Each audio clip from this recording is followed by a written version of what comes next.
வலியுறுத்தி கடந்த டிசம்பர் 1ஆம் தேதி சென்னை மாநகரத்தில் கட்சியினுடைய இளைஞரணி தலைவர் நாடாளுமன்ற உறுப்பினர் அண்ணன் அன்புமணி அவர்கள் துவக்கி வைத்து தொடர்ந்து 4 நாட்கள் சென்னையில் அறப்போராட்டம். இன்று கிராமந்தோறும் இருக்கின்ற கிராமங்களிலே ஊராட்சிக்குட்பட்ட பகுதிகளிலே கிராம நிர்வாக அலுவலகத்தில் மனு அளிக்கின்ற போராட்டம் அறப்போராட்டம் இன்று சிறப்பான முறையில் எங்களுடைய திருவள்ளூர் மேற்கு மாவட்டத்தில் நடந்து கொண்டிருக்கின்றது. அனைத்து கிராமங்களிலும் எழுச்சியோடு பாட்டாளி மக்கள் கட்சி மற்றும் வன்னியர் சங்கம் இணைந்து இந்த அறவழி போராட்டத்தை நடத்தி கொண்டிருக்கின்றார்கள். இதில் பல லட்சக்கணக்கான பொதுமக்கள் கையொப்பம் பெற்று இந்த மனுக்களை வழங்கியுள்ளோம். நிச்சயம் எங்களுடைய மருத்துவர் ஐயா அவர்கள் அந்த 20% இடஒதுக்கீட்டை பெற்றே தீர்வார்.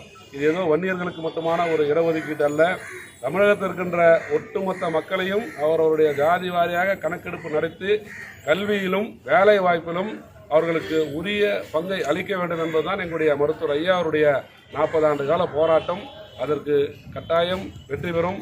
அடுத்த கட்டமாக வருகின்ற இந்த மாதம் முழுவதும் போராட்டங்கள் அறப்போராட்டங்கள் நடைபெறும். அடுத்த கட்டமாக ஊராட்சி ஒன்றிய அலுவலகங்கள், பேரூராட்சி அலுவலகங்கள், நகராட்சி அலுவலகத்தில் அந்த அறப்போராட்டம் நடைபெற இருக்கின்றது.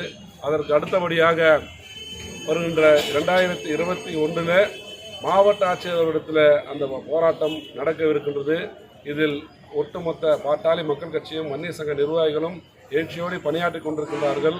இந்த அறப்போராட்டத்திற்கு உறுதுணையாக இருந்து பணியாற்றி கொண்டிருக்கின்ற அத்தனை நிலை நிர்வாகிகளுக்கும் எங்களுடைய வாழ்த்துக்களை தெரிவித்துக் கொள்கிறோம்.